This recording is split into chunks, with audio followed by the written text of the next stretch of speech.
أعوذ بالله من الشيطان الرجيم قل إن صلاتي ونسكي ومحياي ومماتي لله رب العالمين لا شريك له وبذلك أمرت وأنا أول المسلمين صدق الله العظيم. Hadirin wal hadirat, hamba-hamba Allah, jamaah Masjid Al-Maghfirah Rungkut Asri, semuanya yang dirahmati Allah, diberkahi Allah, semuanya calon-calon tetap penduduk surga. Alhamdulillah, kita bersyukur pagi hari ini atas rahmat dan izin Allah kita berada di tempat yang paling mulia, yaitu di rumah Allah, masjid, melaksanakan ibadah yang paling utama pagi hari ini, salat subuh berjamaah, dilanjutkan dengan kesempurnaan yang lain, yaitu thalabul ilmi, menambah ilmu keagamaan. Mudah-mudahan kita senantiasa sehat, senantiasa panjang umur, barokah, selamat dunia ini, selamat akhirat. Amin Allahumma amin. Hadirin, tema kita pagi hari ini adalah tentang nilai pengorbanan dalam cinta. Ojo ditegak sik nggo siji, ojo paling padha mbek khotibe lakne. Hadirin yang dirahmati Allah, kurban itu dari bahasa Arab korobah. Artinya adalah kedekatan. Berarti ibadah kurban itu melakukan sesuatu atau memberikan sesuatu kepada yang diinginkan supaya dengan itu ia dekat. Dalam hal ini kita melakukan sesuatu, menyerahkan sesuatu, menginfakkan sesuatu supaya kita dekat dengan Allah. Untuk dekat dengan Allah, salah satunya di antaranya kita juga dekat dengan makhluk Allah, dekat dengan sesama manusia. Hadirin yang dirahmati Allah, kita belajar dari ibadah kurban yang dilaksanakan oleh Ibrahim ketika ia menyembelih sang putra tercinta, yaitu Ismail. Dan sudah diceritakan banyak tentang hal ini. Oleh Al-Quran, peristiwa Ibrahim menyembelih Ismail itu diabadikan. Di surat As-Saffat ayat 108 Allah berfirman, A'udzubillahi minasyaitonirrajim, wa tarakna 'alaihi fil akhirin. Dan aku tinggalkan cerita dan peristiwa kurban yang dilakukan Ibrahim itu fil akhirin, untuk umat yang akhir. Umat yang akhir adalah umatnya Nabi Muhammad, dan kita adalah umatnya Nabi Muhammad. Maka syariat kurban ini tidak bisa lepas dari apa yang pernah dilaksanakan oleh Nabi Ibrahim. Secara khusus untuk Nabi Muhammad ada perintah. Insyaallah ayatnya paling kita hafal itu. A'udzu billahi minasyaitonirrajim. Inna a'tainakal kautsar fasholli lirabbika wanhar. Inna syani'aka huwal abtar. Wahai Muhammad, aku, tapi Allah pakai menggunakan kami telah memberikan kepadamu al-kautsar. Ada penafsiran kautsar itu telah menyiapkan untukmu telaga kautsar. Tapi lalu ada yang memaknai dari sisi bahwa Telaga Kautsar itu menggambarkan kenikmatan yang tak terhingga, tak terhitungkan, tak terukur. Maka lalu dimaksudkan adalah Kautsar itu nikmat yang melimpah. Melimpah seakeh-akeh. Nah, ini berlaku untuk umat Nabi Muhammad. Maka dengan begitu banyaknya nikmat itu, syukuri. Fasolli pertama dengan cara sholat, ibadah mahdho, ibadah murni dengan Allah, ibadah individu, kesolehan individu, wanhar dan lakukan sembelihan, lakukan kurban. Nah, insya Allah kita sudah melaksanakan dua-duanya, ya sholat, ya kurban. Insya Allah, walaupun mungkin nanti ada yang bersifat bersama-sama, ataupun ada yang secara mandiri, atau minimal kita kurban perasaan. Hanya nyiapkan kresek saja supaya dikasih gitu mungkin. Wis tidak apa-apa. Dan alhamdulillah di Al-Maghfirah telah melaksanakan ini. Hari Sabtu yang lalu apa Jumat ya? Nggih, soalnya Jumat itu keselak hari Jumatannya. Wanhar dan lakukan penyembelihan kurban. Insyaallah, alhamdulillah di sini sudah berapa ratus sapi yang dikorbankan kemarin itu. Pokoknya wakeh nggih. Hadirin yang dirahmati Allah. Lalu kata-kata aku tinggalkan peristiwa kurban itu untuk umat yang akan datang. Itu tentu bukan semata-mata syariat kurbannya itu. Tapi mampu menggali makna, gitu loh. Makna dibalik pelaksanaan ibadah kurban. Bab tarokna itu di situ bukan semata-mata syariatnya kita berkurban, tapi makna apa dibalik orang melaksanakan ibadah kurban. Hadirin yang dirahmati Allah. Ibrahim diperintah Allah menyembelih putra. Padahal putranya itu adalah satu-satunya anak yang paling dicintai. Karena apa? Karena belum punya anak sebelumnya. Di usia yang sudah tua, sampai 80 kan, ceritanya 80 kan baru khitan itu. Istrinya sudah Bu Sarah punya Siti Sarah itu sudah usia tua, belum punya anak. Tapi atas kerelaannya dia menyarankan kepada Ibrahim sebagai seorang suami untuk punya anak dengan cara menikah lagi. Mau ndak rukut ono enggak ngene kira-kira wedok niku. Sampeyan nikah mali mawon bah, kula pun sepuh ketinggalan mboten saged kagungan yoga. Gak usah ngono lah, Dik, apapun yang terjadi engkaulah satu-satunya dalam hidupku ini. Nggih Mas, persoalannya itu bukan itu. Tapi jenengan ini adalah seorang dai, nabi, harus ada yang melanjutkannya. Lah sampeyan niku ngongkon ngono niku ya ikhlas tadi. Ikhlas kula. Nek teman-teman ikhlas buktekno, aku dolekno, aku gak dolek dhewe. Mbok kon ya. Maka dicarikanlah. Salah satu yang dituju adalah orang yang selama ini bersamanya, yaitu Hajar. Wanita yang baik, wanita yang berakhlakul karimah, walaupun itu asalnya adalah pemberian sang raja dari kerajaan Mesir. Tapi baik. Maka disitulah Ibrahim menikah dengan Hajar. Alhamdulillah melalui Hajar itu lalu Ibrahim punya anak.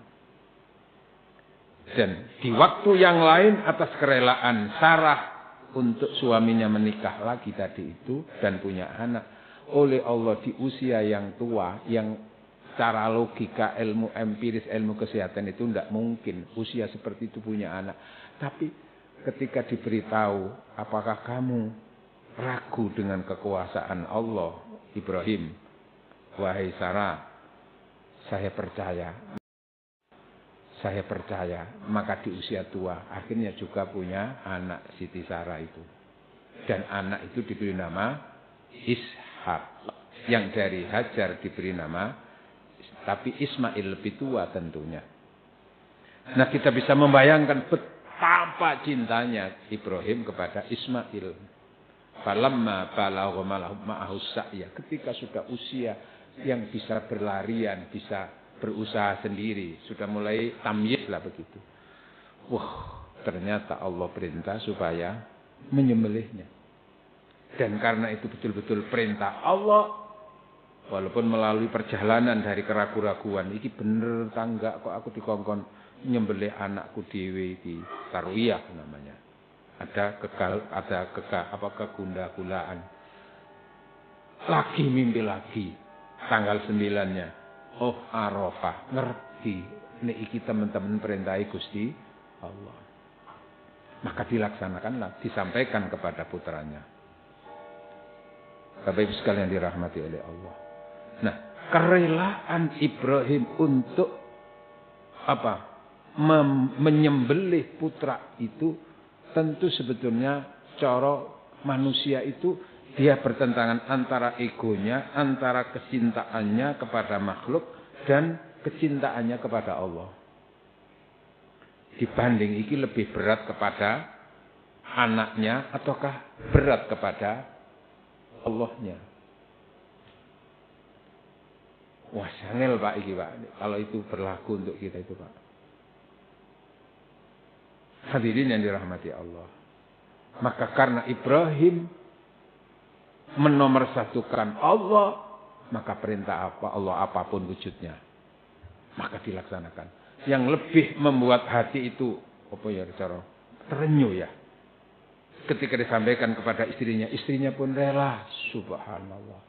Ketika disampaikan kepada anak yang dikorbankan sendiri juga apa menyatakan, qala ya batibal, monggo Pak, lakukan apa yang diperintahkan oleh Allah terhadap panjenengan. Panjenengan akan mengetahui bahwa saya itu adalah orang yang sabar, siap untuk disembelih karena itu perintah Allah. Pak, nangis tak isini Pak. Hadirin, implementasinya bagi kehidupan kita itu bagaimana? Dalam kehidupan yang kita lalui itu kita tentu punya ego. Kita punya kesenangan-kesenangan. Kan gitu Pak. Punya perasaan. Punya nafsu. Maka ketika kita menyenangi sesuatu, kita diajarkan untuk menyadari semua yang kita senangi, semua yang kita cintai itu semua titipan Allah. Karena titipan Allah pasti sewaktu-waktu pun akan diambil oleh Allah. Nah, ketika orang tidak punya falsafah seperti itu, ternyata sesuatu yang dicintai itu tadi diambil oleh Allah, baik dengan cara terpaksa karena memang itu sudah kehendak Allah, atau dengan cara dia rela. Itu kan sesuatu yang berat. Mengorbankan yang dicintainya demi cinta yang lebih mulia, lebih tinggi. Dalam kehidupan sehari-hari seperti kita lagi senang beraktivitas, lagi melakukan apapun, termasuk bekerja atau apa kita. Terus ketika kita itu dipanggil oleh Allah, ada urusan dengan Allah. Contohnya adalah sholat. Seberapa kita perhatian kepada undangan dan panggilan Allah. Dan seberapa kita lebih berat kepada aktivitas kita duniawi saat itu. Nah, Ibrahim itu telah mengproklamirkan dirinya. A'udzubillahi minasyaitonirrajim. Inna sholati wa nusuki wa mahyaya wa mamati lillahi rabbil alamin. La syarika lahu wa bidzalika umirtu wa ana awwalul muslimin. Sesungguhnya salatku, ibadahku, wa mahyaya, hidupku dan seluruh yang berkaitan dengan kehidupan, wa mamati dan kematianku, lillahi rabbil alamin. Semuanya itu milik Allah. Aku pasrahkan, aku persembahkan untuk Allah. Dan itu terwujud tadi diantaranya dikongkon Nah, sementara kita ini juga harus mengorbankan sesuatu apa? Mengorbankan kesenangan kita, ego kita, mengorbankan kepentingan duniawi kita untuk bagaimana kita mendapatkan kepentingan Allah, kepentingan ridho Allah, akhirat kita. Seperti ketika kita dipanggil oleh Allah untuk melaksanakan sholat, bagaimana respon kita? Innamal mu'minuna alladzina idza dzukirallahu wajilat qulubuhum. Surat Al-Anfal ayat 2. Sesungguhnya hakikat orang beriman itu ketika mendengarkan nama Allah disebut melalui panggilan adzan mungkin begitu, wajilat qulubuhum, ada respon hatinya, respek, perhatian, wajilat, ada getaran, Allah telah memanggil. Maka ketika itu yang dipikirkan bukan muadzinnya, tapi Allah telah memanggilku melalui suaranya seorang muadzin. Maka seberapa kita mempersiapkan itu, sementara yang ini kita tinggalkan. Makanya idza nudiya lis-sholati, jika kami panggil untuk salat, fas'au, segera tinggalkan. Apa itu? Segera datangi panggilan itu, wadarul bai', dan tinggalkanlah harta perdagangan kamu itu. Kenapa Allah kok menyebutnya baik? Karena perdagangan itu, toko atau apa itu, hasilnya itu langsung kelihatan, Pak. Hasilnya itu kelihatan langsung, sorenya sudah kelihatan hari ini omsetnya berapa yang masuk. Dalam waktu sekian jam itu. Nah, kalau sudah sesuatu itu yang sifatnya itu langsung kelihatan itu kan berat, Pak, ditinggal itu. Apalagi orang yang punya falsafah, time itu adalah apa? Money. Apa itu, Pak? Waktu adalah uang, Pak. Lah iki dikongkon salat setengah jam apa meneh Jumatan.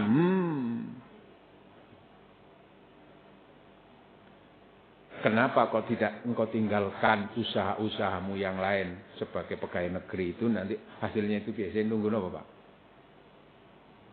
Bulan ya, awal bulan, Pak ya.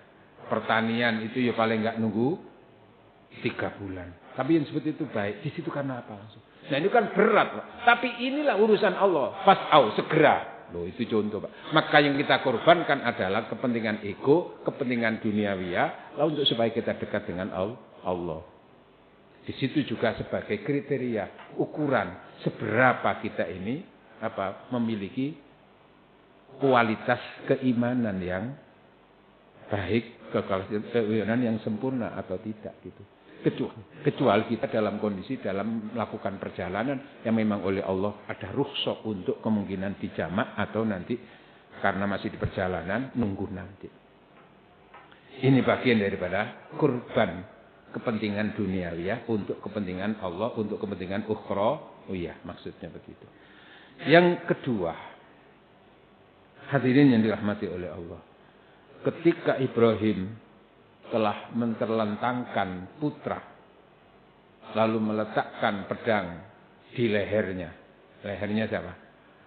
Lehernya Ismail. Lalu menggerakkannya. Dalam waktu sangat cepat, Allah mengganti Ismail untuk diganti dengan seekor bilibhin azim.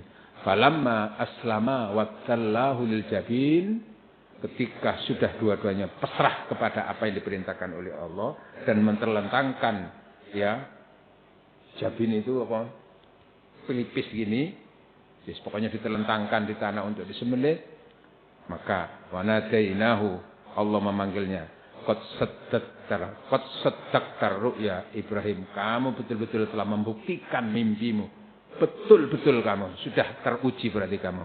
Wa fadainahu, maka aku tebus Ismail itu bilibhin azim, dengan sembelihan yang gemuk, yang agung, kibas yang besar. Jadi yang tersembelih itu adalah binatang, domba, bukan Ismail. Hadirin yang dirahmati oleh Allah. Maka apa pelajarannya dari Allah mengganti dengan kambing atau domba tadi itu? Sembelihan yang agung itu. Pelajarannya adalah Sesungguhnya Allah perintah Ibrahim untuk menyembelih putra itu bukan karena Allah menginginkan supaya Ismail itu disembelih supaya dekat dengan Allah, bukan. Tapi itu semata-mata untuk menguji seberapa kekuatan, ketaatan, kecintaan Ibrahim kepada Allah dibanding dengan kecintaannya kepada anaknya. Bukan memang karena Allah menginginkan supaya Ismail itu dikorbankan. Karena Allah menghargai manusia. Tidak boleh manusia dikorbankan. Alasan supaya dekat dengan Tuhan. Tidak bisa. Tapi lalu diganti dengan hewan itu maksudnya apa?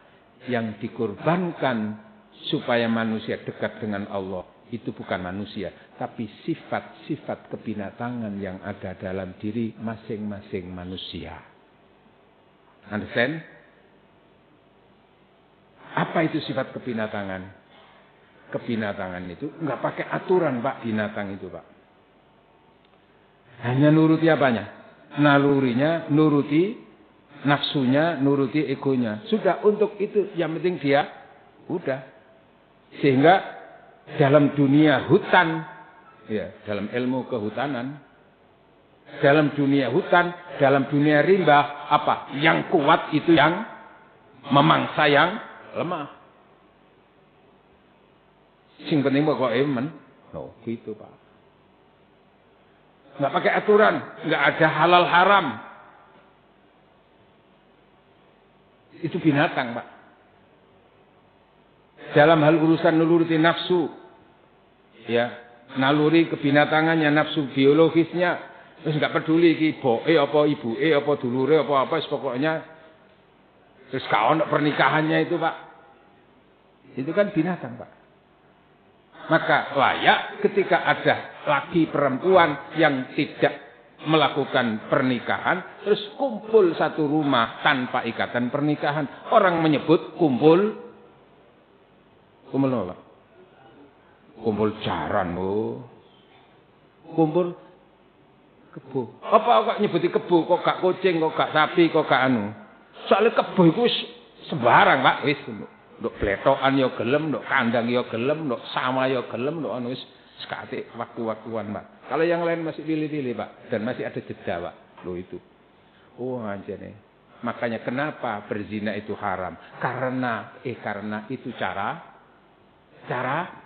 binatang. Terus binatang itu apa? Enggak punya akal, Pak. Enggak punya akal. Binatang itu enggak pikir akhirat, Pak. Maka apabila orang hidup sebagai manusia tidak menggunakan akalnya secara benar, terus tidak pernah mikir tentang akibat-akibat yang dilakukan, gak mikir akhirat, oh itulah bagian daripada, dan sifat-sifat itu yang harus dikorbankan. Di surat Al-A'raf ayat 179 Allah berfirman, a'udzubillahi minasyaitonirrajim, walaqad dzara'na li jahannama katsiran minal jinni wal insi lahum qulubun la yafqahuna biha wa lahum a'yunun la yubsiruna biha wa lahum adzanun la yasma'una biha ulaika kal an'am bal hum adall. Aku campakkan ke dalam neraka jahanam kebanyakan jin dan manusia. Mengapa? Karena mereka itu sebetulnya punya akal tapi tidak dipakai untuk berpikir. Mereka punya mata, tapi tidak dipakai melihat. Melihat apa? Ayat-ayat Allah. Bukti-bukti kebenaran Allah. Walahum azanun, dan mereka punya telinga, tapi tidak dipakai mendengar. Apa? Nasihat-nasihat Al-Quran. Nasihat-nasihat orang-orang baik. Nasihat-nasihat yang mulia. Dikandani malah ngamuk-ngamuk. Pancet Ustaz itu nyindir. Tok ae ngono. Dikandani ini urip iki bakal mati ono apa bakal ono pertanggungjawaban setelah mati wis. Kok usah mikir mati, lapo mikir mati barang. Wong gak usah dipikir teko dhewe kok. Dikandani lho mati iku ya gak mati ya, ono disiksa malaikat kon nek gak ibadah ngono. Jadi sapa wong mati iku disiksa iku? Wong mati lho enak. Lho kok iso ngomong enak? Lah bukti wong mati kerasan kabeh kan sing balik. Ancene kon. Lahum qulubun, mereka punya hati tapi tidak dipakai. Mereka punya mata tapi tidak dipakai melihat. Mereka punya telinga tapi tidak dipakai untuk mendengar. Ulaika kal an'am, mereka itu seperti binatang. Maka yang membedakan manusia itu supaya tidak seperti itu. Manusia itu supaya tidak seperti itu. Disuruh belajar. Mencari ilmu. Nah, binatang kan hanya naluri, Pak. Ya sudah. Nggak ada ilmunya. Terus apalagi? Binatang nggak mikir akhirat, Pak. Sementara manusia diajarkan supaya berpikir tentang akhirat. Kenapa? Karena proses kehidupan bukan hanya berlaku di dunia. Tapi berlaku di alam barzakh. Berlaku di alam akhirat. Karena itu kan kita nggak pernah mendapatkan referensi ayat atau apa. Bahwa nanti kambing-kambing atau apa itu semuanya di surga. Kenapa? Nggak ada akhirat, Pak, untuk binatang. Nah, manusia-manusia nggak pernah berpikir tentang akhirat, nggak pernah berpikir tentang kehidupan setelah mati, nggak berpikir tentang apa persiapan hidup sesudah mati. Lah itu, Pak, sifat-sifat seperti itu yang harus dikurbankan, Pak, supaya jangan seperti binatang. Nah, hadirin yang dirahmati oleh Allah, ternyata nanti praktek dalam kehidupan sehari-hari itu banyak manusia itu yang mengedepankan nilai-nilai kebinatangan daripada nilai-nilai kemanusiaan. Hanya karena urusan kecil dia rela untuk menyengsarakan orang lain. Hanya karena urusan uang 100.000, 200.000 kadang-kadang membunuh yang lainnya. Subhanallah. Nah, kayak seperti ini sifat itu sudah makalai. Oh, seperti binatang, nggak punya peri kemanusiaan. Karena itu ketika orang itu melakukan ibadah kurban, menyerahkan kurban, tadi itu Allah mengingatkan di surat Al-Hajj ayat 37. A'udzubillahi minasyaitonirrajim. La yanalallaha luhumuha wala dima'uha walakin yanaluhut taqwa minkum. Jangan akan sampai di hadapan Allah, diterima oleh Allah.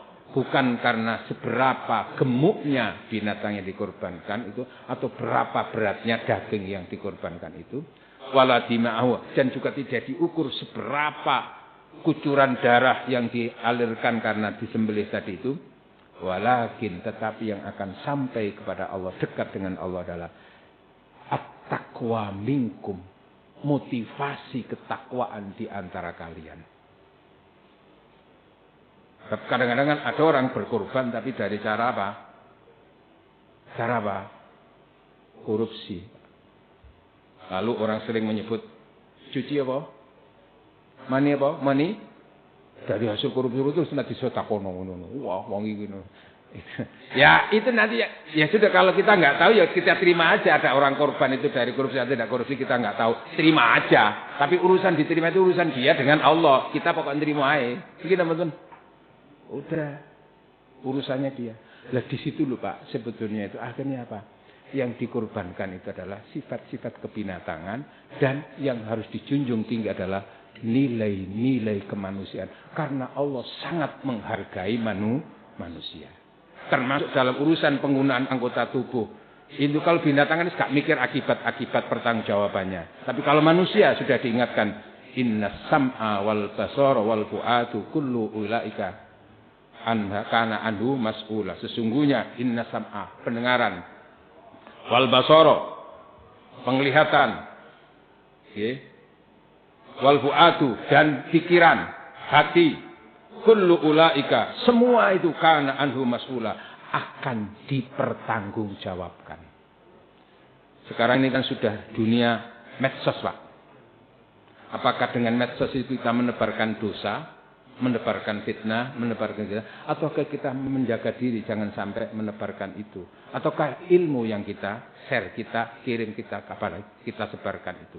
Kenapa? Karena semuanya akan dipertanyai oleh Allah. Jangan karena kita tidak suka, lalu karena cerita orang yang tidak suka langsung share. Karena kita cinta lalu pokoknya cinta buta, wes pokoknya. Tidak, kita harus ada pertanggungjawabannya. Karena itu sejalan dengan apa yang tadi itu ayat ini terkait dengan surat Yasin. Firman Allah, al-yawma nakhtimu ala afwahihim wa tukallimuna aydihim wa tashhadu arjuluhum bima kanu yaksibun. Hari itu aku kunci mulutnya. Karena yang kita tahu selama ini yang bisa bicara mulut. Tapi kalau sudah di hadapan Allah, nanti ternyata yang bicara bukan mulut. Tapi semuanya bisa bicara. Aku kunci mulutnya. Wa tukallimuna aydihim, dan aku jadikan tangan bisa bicara sendiri bersaksi. Wa tasyhadu arjuluhum, dan kakinya menjadi saksi. Terhadap apa? Apa yang telah mereka lakukan.